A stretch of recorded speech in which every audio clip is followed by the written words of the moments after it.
Hello. I'm going to get graphic and a little gross with this one, so if you're squeamish, click away. This one's been brewing and stewing for a while, so let's do it. Let's purge it. Where to begin? All right. When I'm gonna drop names, I have to do it because it's where I'm at. When Dave Chapelle, who is much beloved and much revered across this globe, walked away from the $50 million deal, wouldn't wear a dress. In many circles, that's known that's an Illuminati situation. They like to humiliate black men by putting them in dresses. So if you know, you know. Now you know. If you didn't, now you do. And so in that moment, what we can interpret, and of course everything is up for open interpretation, is that Dave had integrity. And he told them, fuck you, fuck the man, fuck the bullshit, fuck the brotherhood. That's what he said. And his career actually thrived after that, and people had mad respect for him. And he comes in blazing to town meetings with all kinds of righteous outrage, which I had to laugh about. I did. Because you guys, I see through all this stuff now. I see through everyone, and it's not pleasant and it's not fun, but I want to give you a little bit of the peek behind the curtain too, so you can see some of the things I see. So then he did a special called 8 minutes 46 seconds about the George Floyd.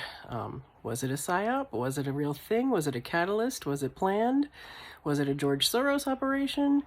We don't know. But, we were all horrified to think of somebody putting a knee on somebody's neck and snuffing out their life. Whatever the circumstances that led up to that, whatever the guy's history was, and whether it was staged or real. Who knows about anything anymore? But Dave chose to respond, and so I'm responding to that response because it's been bothering me since then. In that special, or one other one fairly recently, he made a joke about someone who had called out that he cheated on his wife, and he made a joke about it, skated past it, which almost felt like an admission.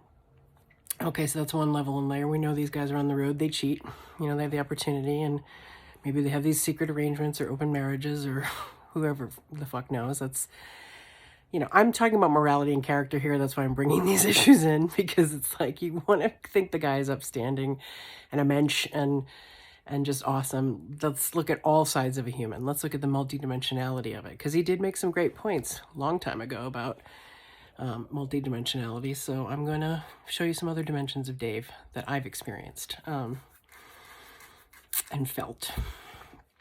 So he does this thing and he's going on, and it's a lot of woke stuff, and that's fine. Okay. He's entitled, he's triggered, as we all get. And he's eloquent, as he always is, and he's articulate. I'm going to use those words because those are just neutral words for me. I don't have a charge around racism around those words. I've said that in another video. I'll say it here. He is very good and captivating wordsmith, and then he spins that into jokes, and he knows his cadence and his rhythm, so he's a very good hypnotist, really. But he made a joke that I haven't been able to get over. I was very offended. And I'll tell you what it was. It was something about Candace Owens, who I'm not a big fan of either way. Sometimes she has some good points. Sometimes she's off the rails, like any of them. And she's controversial, and she's front and center, and she hits hard, and she can be aggressive. So I can kind of respect that, even if I don't always agree, which a lot of times I actually don't. But Dave, in this thing, trying to rally the black community and get everybody in this outrage, moment about this cop who happened to be Caucasian kneeling and snuffing out this African American's life and what it kind of represented. And he was poignant, he was poetic, he was beautiful, until he said that Candace Owen looks like she has stinky pussy energy. And then he lost me forever with that joke. And I'll tell you why.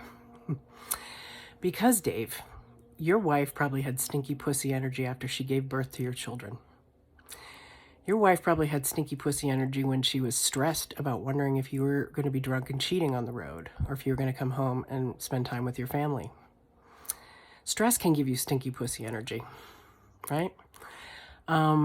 And as far as that goes, there's an old anecdote, who knows if it's true, but I think it's made the rounds enough that it could be, that Napoleon Bonaparte and Josephine, who had a great love affair, he didn't get to see her much because he was on the road. He was traveling and fighting and, being a general and amassing armies and doing his world domination thing. But he would write letters to her. And, of course, it was different times and hygiene was different, as we all know. French Revolution, stinky pit energy, stinky pussy energy, stinky everything energy. And so he wrote to her and he said, don't wash. And this was an aphrodisiac for him, for her to have a full stink, probably a full stink and a full bush. This was pre-waxing, you understand. And to me, that was sort of interesting when I read that, because I thought that's so intimate. And whether I thought it was kind of gross and like, ew, or whether I thought it was just intriguing and a kink, I just thought it was so intimate. That's the word. And that's what it felt like in a very unpleasant and creepy and slimy and cruel way when, in his political argument about the Black community pulling together, basically, that he took one of the sisters down with a very misogynist and ignorant comment about the female anatomy. So, I hope you never have to go through menopause, Dave, because you wouldn't do well. Things happen. And you just have to roll with it.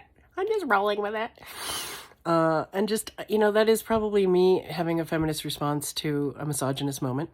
And it's also me having a Caucasian response to an African-American moment where he's taking down a woman he should be elevating, or at least not knocking down. So there was no need to exalt George Floyd and take down Candace Owens in the same set. And I like what Napoleon said. He wanted his woman to be good and stinky. He wanted her to be utterly herself. And that turned him on, those pheromones or those hormones. So to me, when I had a boyfriend who was gay once, and he complained after I was, I was pre-period and I was probably pretty stinky. I'd had showered and my diet was okay, so it wasn't things like that. But, this was a gay man who came out of the closet later who said the stinky, he didn't say stinky pussy energy, but he made a comment about, I'm just having a hard time going down on you because of the smell. I know, this is very graphic. I told you, I warned you. So that gave me a complex for a long time, thinking, oh my God, I gotta, really keep it clean, which, you're putting chemicals down there. You're throwing off your natural biome. It's gonna stink more, actually. So you can't win. If you put too much soap down there, you're gonna get a yeast infection. You're gonna get UTIs. This is a little advice to men who don't really understand what's going on down there. Little man in the boat, row your boat. So you should learn. You should learn how to be more sensitive, especially if you have daughters and a wife that you cheat on. You should be more sensitive in general to the feminine plight, to the human condition, and to the fact that just because you disagree with someone politically doesn't mean you have to tear them down in such a nasty, vile, disgusting way. So I'm going to lean a little more towards Napoleon on this one. And go au naturel. And yes, I take showers and I keep myself clean, and hormones happen and shit happens, and we're not always perfectly like a little petal or a flower like they're trying to sell us with, this product or that product. And also, if you put tampons up your cooch, that's bleach. That's also going to throw off the biome, and it's going to create real problems down there. So I recommend a Diva cup or pads, a little less invasive. You're not putting things right up in there that will disturb the environment, if you will. So if you want to be daisy fresh and get, happy, healthy, sexual experiences below the belt, then don't hit below the belt. And revere women and honor them. And you came out of a stinky pussy, motherfucker. So keep that in mind. Okay. Bye, everyone.